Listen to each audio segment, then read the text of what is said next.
Hello everyone and welcome to... Well, this was the part where I used to say another episode of this series or that. But unfortunately today that's not going to happen. No. Because today Lebanon and the Lebanese people commemorate the annual of the Beirut explosion that took place on August the 4th, 2020.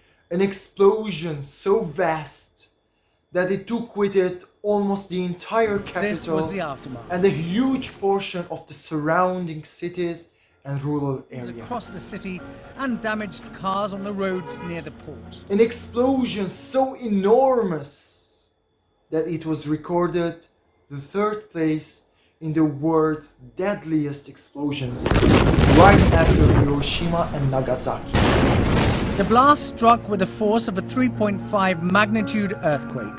An explosion that caused more than 7,500 severe injuries, more than 250 deaths, more than 300,000 people were left homeless, and not to mention more than $15 billion of property and infrastructural damage.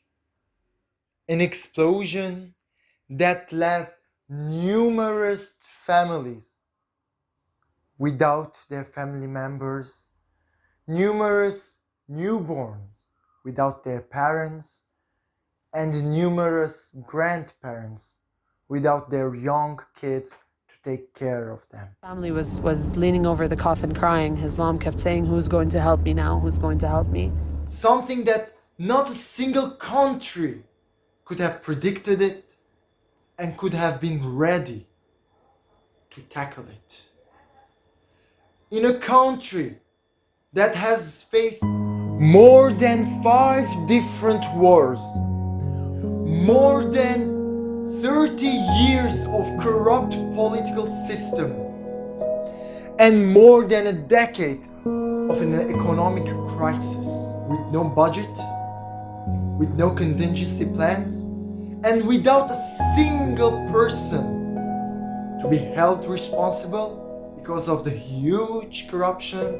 There's no justice for them, no justice for the lives that has been lost, and no recompensation for the abnormal destruction that this city, these houses, these places underwent. Now, a lot of you may ask, what does this have to do with this channel, the Armenian Church? But being in a country so rich with its diversity, being in a country that has been a landmark to numerous saints, not to mention the apostles of Christ, right now lies under pebbles and rocks.